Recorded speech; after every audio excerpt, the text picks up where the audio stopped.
Welcome everybody to another Thursdays with RamDev. And I'd like to talk today about something that I've been really working on in my own life. And that is using anxiety as the gateway to appreciating the empty, spacious nature of the heart.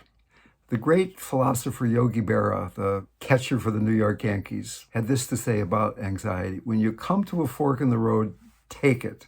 When you come to a fork in the road, take it. And what I've been experiencing is there is this underlying feeling of anxiety. And in fact, I really believe that practice itself awakens anxiety because we're changing. We're letting go of who we thought we were and becoming more fundamentally who we are.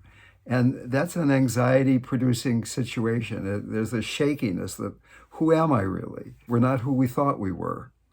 So beginning to bear that uncertainty and beginning to relate very directly and openly with the anxiety itself.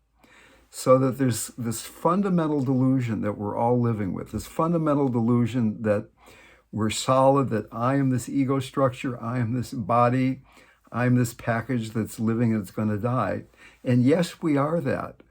But the nature of the heart is emptiness. The nature of the heart is boundless spaciousness. The heart is big enough to have compassion for all suffering. The heart is big enough to love all beings. And that means letting go of the small self, the narrowness. Actually, the word anxiety comes out of the root word that has to do with narrowness or tightness.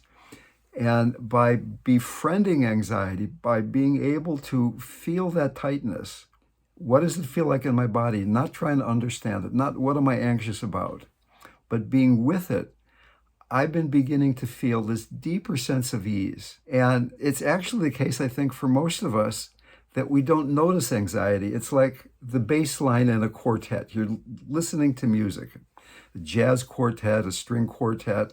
You're listening to the melody. You're listening to the stuff that's out front. The bass line is in the back. It's the foundation of the piece. Anxiety is that bass line in our life that we really don't pay attention to because it's there so constantly that there's no contrast. We don't notice anxiety because it's of its omnipresence. Once in a while it lifts, we're so happy, but can we begin to befriend the anxiety? Can we open to it? What does it feel like? What does it feel like in my belly? What does it feel like in my chest? What does it feel like in my face? Can I really practice being with anxiety as this road to this deeper freedom? It's been a real wonderful practice for me. I hope it works for you. I love you. Take good care. Bye-bye.